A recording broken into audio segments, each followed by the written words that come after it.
Hey world. I had made some video blogs before, or just videos, I guess you could call them. And I recently heard a lady state that the reason that she started vlogging was because it helped her with her depression. And I thought, hey, why not? Everyone else is doing it, right? So um, that's probably going to be a little blurry. But anyway, it's been a while since I have made a video. The other ones that I actually made and published were about going to truck driving school, which ended up not working out for me, though I still have a passion for it and would still love to try it sometime again. But there are certain reasons that I have decided that I'm probably most likely not going to pursue that career. Um, I have great admiration and respect for those who are truck drivers, though, and always will. My father drove a truck for 20 years, well, over 20 years.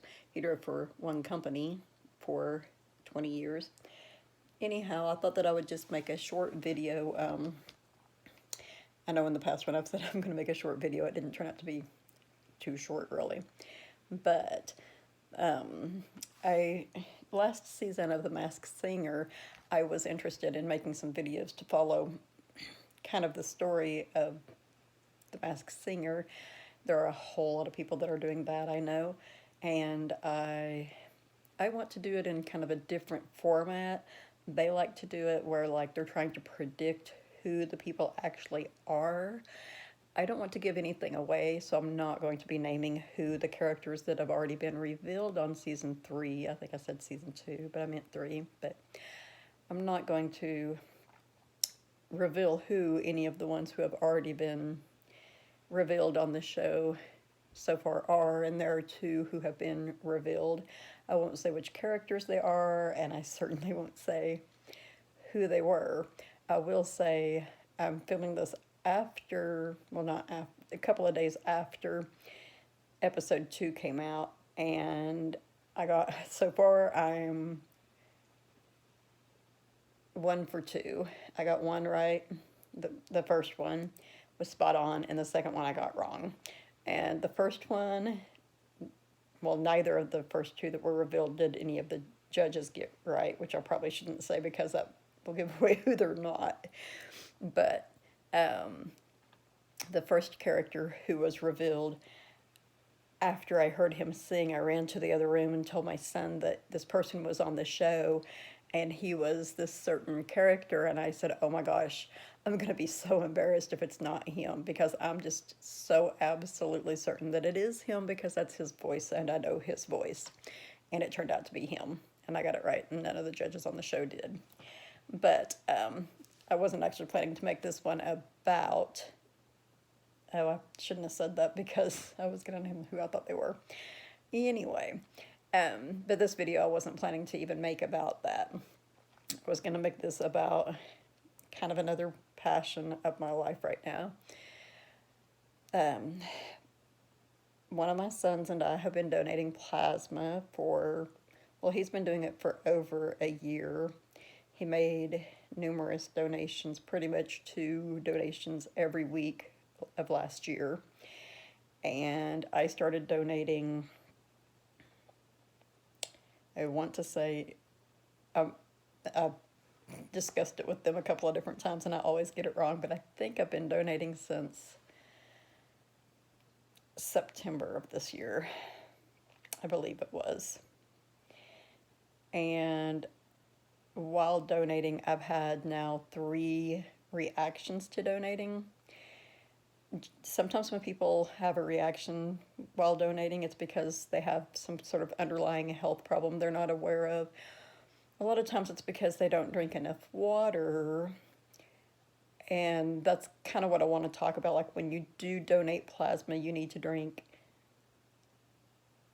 One person told me to drink the normal amount of water that I do every day, and I'm like, you have no idea how much water I normally drink because I'm a big Mountain Dew person, and caffeine depletes iron. In case people don't know that, it like robs your body of the iron that you are eating, and it's trying to store and use. So like tea, coffee, Mountain Dew, energy drinks, stuff like that will lower your iron. Um, Pretty much any kind of bread or pasta anymore has iron in it. Pastas generally have protein as well. Not always, but most of the time. Um, you need to have, you need to, the day before you donate, eat very well and eat meals that are high in both iron and protein. Excuse me. However, if your iron or protein, either one is too high, it can keep you from being able to donate because that can be a sign of dehydration. If they're too low, it can be a sign that you're fixing to get sick. Now, when I was younger, my iron was always high. And since I've gotten older, I want to say probably since I've reached about the age of 40, my iron has dropped. And I still probably drink about the same amount of Mountain Dew that I always have. I think I'll take my glasses off. They're like making a line on my face, but I can't really see myself that well.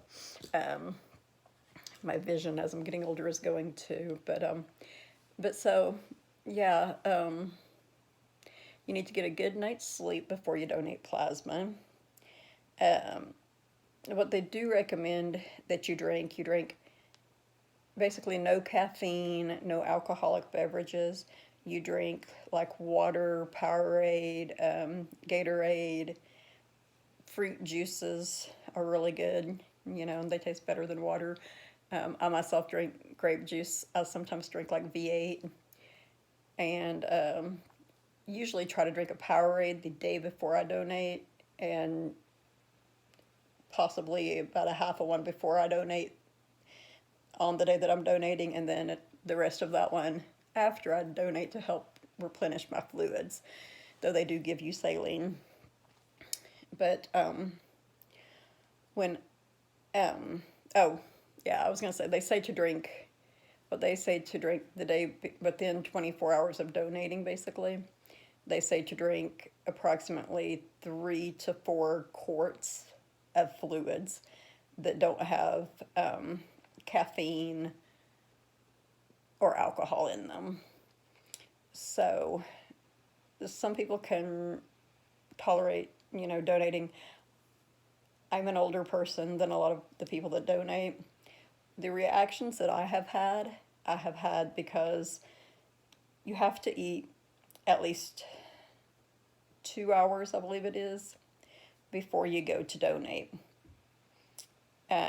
One of the days that we donate, the lines are longer, and sometimes it takes us an hour, hour and a half to get back to donate.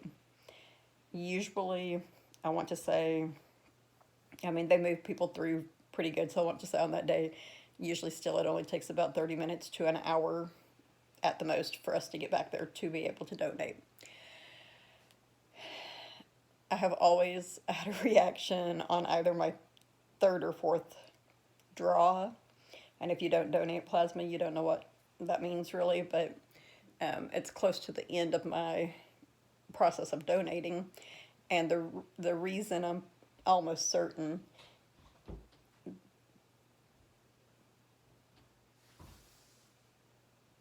that I have been having reactions, sorry, my sons don't know that I'm doing videos, and one of them went to go to the bathroom. I thought maybe he was coming to my room to be like, who are you talking to?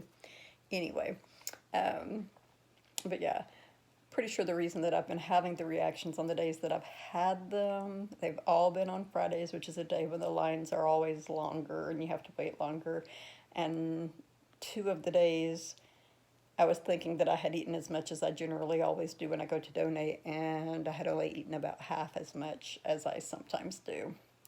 There were meals that were good, that were high in iron or protein. Not that it really matters the morning of, but still, it's always good to have plenty of iron and protein in your diet.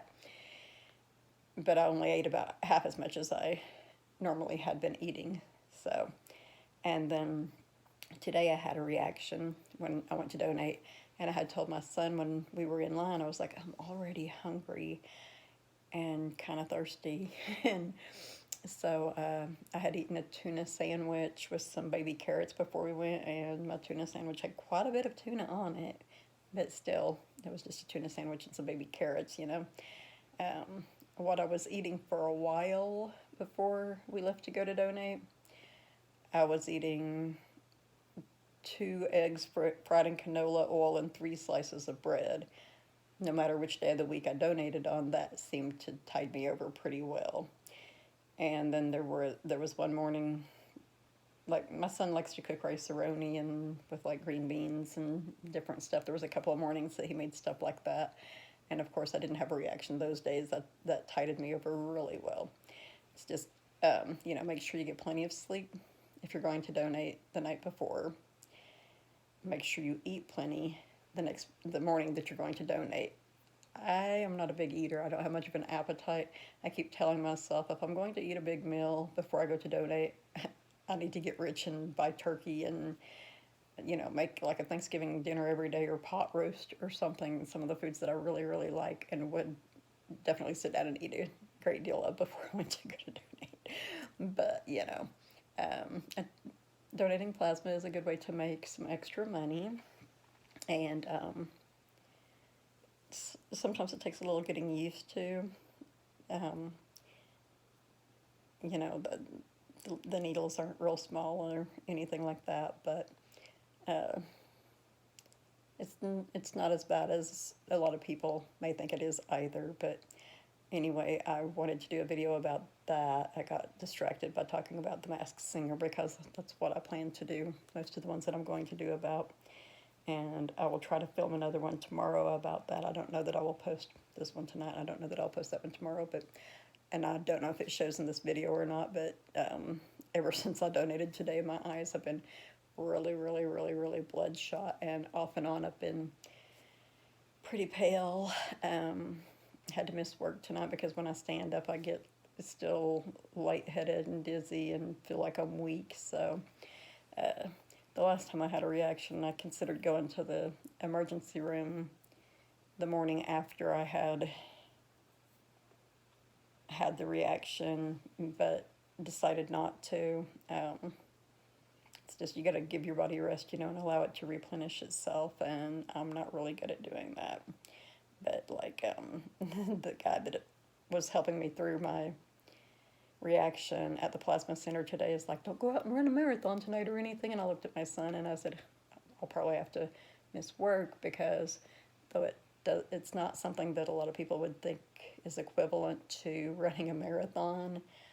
I get hot and sweat a lot when I'm there working. I have to go back into a walk-in cooler, like stock milk and stuff like that. And sometimes even in the walk-in cooler, I get sweaty, even if I'm not wearing a jacket. So, it's like it saps your energy and is more difficult than people might think, especially younger people. It's probably pretty easy for them. I don't know. But if anyone's interested in donating plasma, definitely I advise you to go ahead and do it. I'm not trying to scare people out of doing it, just giving advice on what you need to make sure you do before you go do it.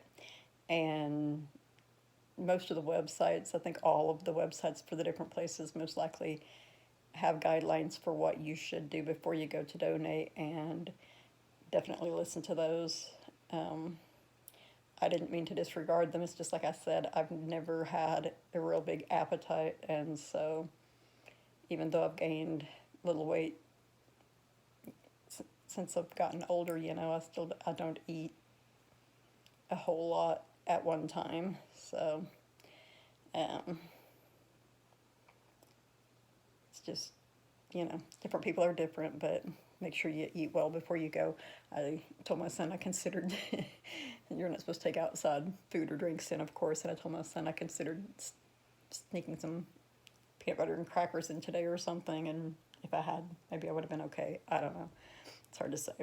But I'm going to sign off for now, and I hope everyone has a great whatever time of day it is in your part of the world. Much blessings to all.